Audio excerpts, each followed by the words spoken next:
¿Qué hizo o no hizo? Antes de comenzar, quiero que veas lo que le han dicho a nuestro compañero Efraín Hernández en el Valle de los Caídos. ¿Qué hizo Franco? Vean. ¿Qué es lo que ha hecho exactamente Franco para que guste tanto? Pues mira, dar muchas casas sociales a gente que no tenía después de la guerra. Ha creado muchos pantanos. Ha puesto la paga desde el 18 de julio. Arriba España y los españoles. Ha creado muchos pantanos, ¿no fue así? Bueno, al menos no los primeros. Sí, creó pantanos, pero el Plan Nacional de Obras Hidráulicas fue de 1933. De hecho, un ejemplo de cómo son los pantanos que creó, el embalse de Ortigosa, la primera piedra la puso Indalecio Prieto, se acabó en el año 62 por José Vigón, pero además se construyó de una manera que ahora hablaremos, claro. Y cuando se dice que Franco construyó tantos pantanos, ¿por qué se dice eso? Se construyeron, pero estaban todos ya proyectados en el Plan Nacional de Obras Hidráulicas de 1933, que además está disponible en el Ministerio de Industria, se puede consultar. Aquí tenemos algunas imágenes de Franco inaugurando pantanos. Esa construcción de pantanos obviamente se frenó durante la Guerra Civil y él recuperó algunos de los proyectos. Pero, Antonio, quiero que veas, y todos ustedes, qué decía el Nodo cuando Franco iba a inaugurar uno de esos, el de Cenajo. Escuchen. Después del discurso del ministro de Obras Públicas, señor Vigón, los huertanos escuchan la palabra de su excelencia el generalísimo Franco, quien les explica cómo esta unidad que nos enseña la naturaleza es la que tenemos en nuestra política, que, afirmó, podrá tener defectos como toda obra humana los tiene, pero posee las grandes virtudes de la unidad entre los hombres y las tierras de España. El pantano de Cenajo, ¿cómo se construyó? Pues con trabajo esclavo, pues como muchos de los pantanos. De hecho, yo en el Patronato de Redención de Penas por el Trabajo se pueden consultar todos los pantanos construidos con trabajo esclavo. Hay consignados en ese patronato unos 12 con más de 3.000 esclavos que se utilizaron para construirlos. Y además tengo entendido que les pagaba 7 pesetas, pero que de ahí les descontaba ropa, comida. Y que no iban para ellos, es decir, el dinero que iba eran las empresas le pagaban al Estado por cada preso, pero ese dinero no iba nunca a los presos, se los quedaba el Estado o la empresa, era un método de corrupción. Bueno, pues ya sabemos que no fue él el que creó los pantanos. Segundo bulo que ha circulado por las redes sociales y que algunos de sus seguidores siguen repitiendo, y es que creó la Seguridad Social y el Sistema Público de Pensiones. Tampoco fue así. Desde 1883 ya hay leyes en este sentido progresistas. Luego en 1900, en 1905, en 1913, de hecho la Constitución del 31 de la República, en el artículo 46, establece el trabajo, la seguridad social como un elemento prioritario por primera vez en la Carta Magna. De hecho, en 1908, fíjense, ya se creó, se institucionalizó la Seguridad Social y en 1919 el seguro obligatorio del retiro, pero antes del retiro obrero. ¿Qué han dicho desde la Fundación Francisco Franco durante todo este tiempo? Pues esto. No fusilaba a gente, él no fusiló a gente, ni mandó fusilar. De las penas de muerte, él conmutaba o no conmutaba en virtud de la gravedad de los delitos.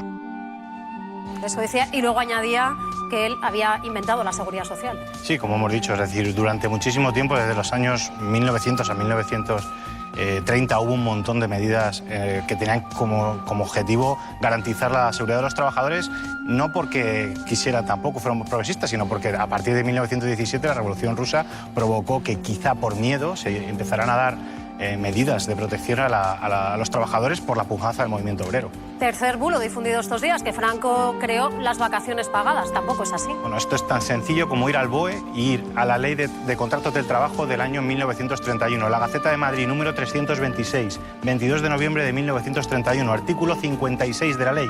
El trabajador tendrá derecho a un permiso ininterrumpido de 7 días. El disfrute de esta no supone descuento alguno del salario que gane el trabajador. Firmada por Manuel Azaña, presidente de la República, y Francisco Largo Caballero, ministro de Trabajo y Previsión. Es decir, mucho antes que él. Por cierto, aquí tienen imágenes de Franco disfrutando de vacaciones. Hemos visto antes algunas de ellas en el Pazo de Meirá. Cuarto bulo, tampoco creó las VPO.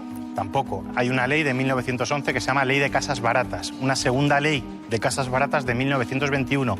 Todo el mundo, por ejemplo, la colonia Jardín de Bilbao, la colonia Jardín de Málaga, el barrio de los periodistas en Madrid, el barrio de las casas de ferroviarios también en Madrid, un montón. Todo eso fue mucho antes, como decía Antonio Maestres, de 1911, cuando se crearon esas VPO. También quiero que vean en este momento, cuando Franco acudía a inaugurar algunas de estas viviendas, qué es lo que se decía en aquella época. Escuchen.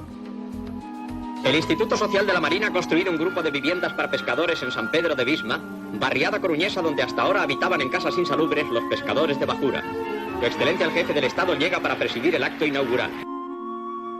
viviendas insalubres, todo eran bondades, todo era bueno. Sí, claro, además hay que recordar, por ejemplo, que también hubo un patronato, que era el patronato de zonas devastadas. Aquí hay más imágenes. El patronato de zonas devastadas, que también utilizó multitud de trabajo esclavo a través del patronato de redención de penas por el trabajo para construirlas. Por ejemplo, una empresa como Banús creó hasta el barrio de Mirasierra en Madrid con trabajo esclavo. Bueno, sí, desde luego esto fue muchísimo antes. Y ya para acabar, también se ha dicho estos días, Antonio Maestre, que Franco fundó grandes empresas como Telefónica, como Iberia.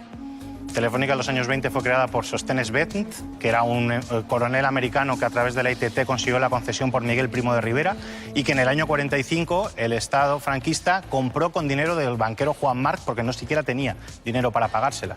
Y estos días también he escuchado yo eso de que, bueno, gracias a su trabajo, a su bondad, nos metió en la ONU.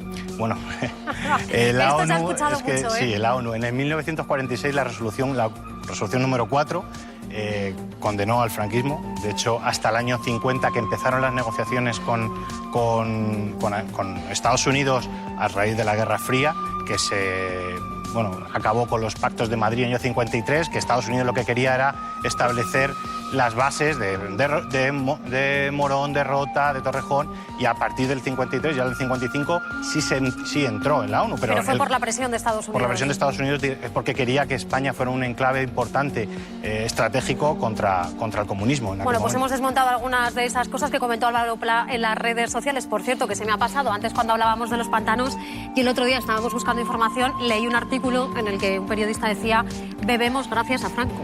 Él no bebía mucho de los libros. Eso es lo que hemos visto. Gracias, Antonio Maestre. Seguimos, Iñaki.